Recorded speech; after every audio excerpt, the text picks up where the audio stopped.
जय गुरु जी। शुक्राना गुरु जी। सारी संगत को जय गुरु जी।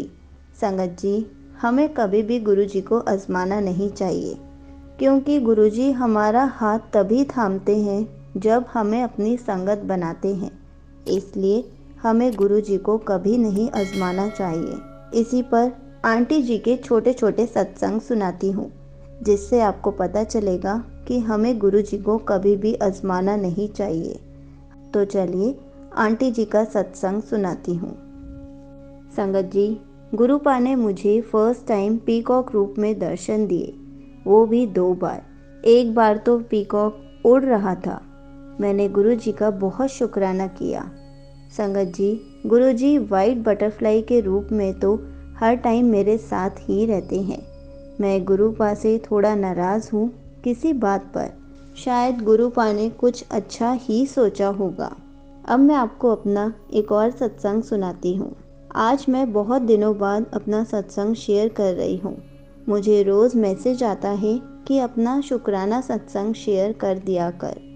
संगत जी, मैं किसी बात से बहुत परेशान चल रही हूँ और मैं बहुत रोती भी हूँ। कल तो ऐसा हुआ कि मैंने गुरु जी से कहा मुझे जीना ही नहीं है। फिर मुझे गुरुपा का मैसेज आया कि तू रोया ना कर, और मैं थोड़ी स्ट्रॉन्ग हो गई। कितने दिन हो गए मुझे गुरु जी के दर्शन भी नहीं हुए, ना कबूतर रूप में और ना ही बटरफ्लाई रूप में। शायद मैंने कोई गलती करी होगी। अब मैं आपको अपना एक और सत्संग बताती हूँ। एकदम से गुरुपा ने मेरे दिमाग में डाला, मुझे सपने में एक तितली के दर्शन हुए। ऑरेंज ब्लैक कलर की वो तितली थी और बहुत बड़ी थी। मैंने गुरु जी का उस टाइम बहुत शुक्राना किया कि गुरु जी, आपने मुझे इतने टाइम से दर्शन नहीं दिए थे। आपने सपने में तितली रूप में आकर मुझे ब्लेस कर दिया। मेरा एक एग्ज़ाम था जो मैं देने गई, तो मेरा सीट नंबर 077 था। गुरु जी की ब्लेसिंग मेरे साथ ही थी। अब मैं आपसे अपना एक और सत्संग शेयर करती हूँ। ये सत्संग मैं अमृत वेला के टाइम पर लिख रही हूँ। ये सत्संग जून का है।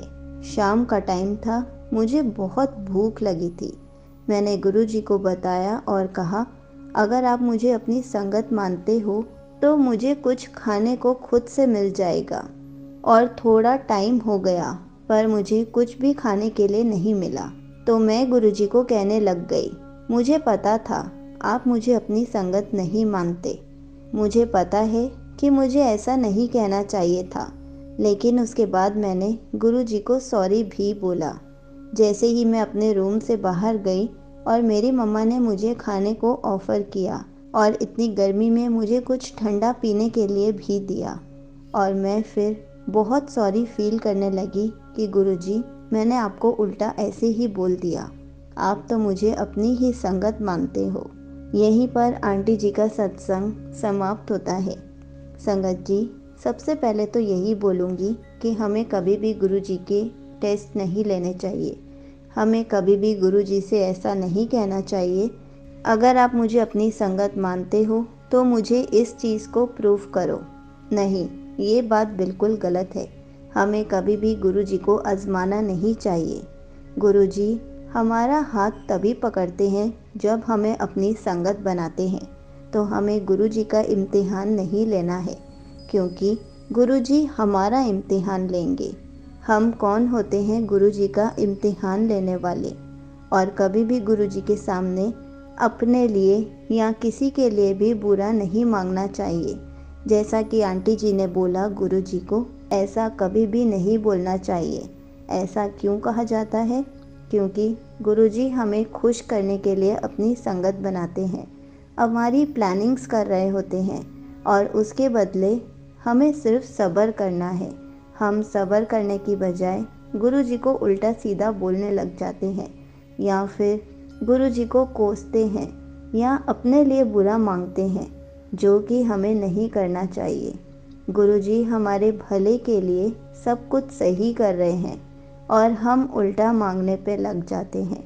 हमें गुरु जी की संगत बनना है तो हमें अपने अंदर सब्र लाना ही पड़ेगा, तभी तो हम गुरु जी पर विश्वास कर पाएंगे। तभी हम अपने आप को गुरुजी को सरेंडर कर पाएंगे, ताकि गुरुजी हमारी लाइफ में सब ठीक कर दें और हमारी लाइफ हैप्पीनेस से भर दें। इसलिए संगत जी, अगर आपको बुरा लगे तो I am really sorry, but हमें इतना नेगेटिव नहीं होना है। हमें अपने अंदर सिर्फ सब्र लाना है और पॉजिटिविटी लानी है। हम पॉजिटिव कैसे होंगे? जब हम गुरुजी को अपनी लाइफ सरेंडर कर देंगे, पूरा दिन गुरुजी का मंत्र जाप करेंगे और गुरुजी पर अटूट विश्वास रखेंगे कि अभी जैसा भी टाइम चल रहा है, बुरा चल रहा है, वो टाइम गुरुजी जल्दी ही चेंज कर देंगे, सब कुछ हमारे हक में कर देंगे, हमारी लाइफ में हैप्पीनेस भर देंगे। हमें सिर्फ यही करना है, हमें और कुछ भी नहीं करना है। इसलिए हमें गुरुजी को कभी भी आजमाना नहीं चाहिए। जय गुरुजी। शुक्राना गुरुजी।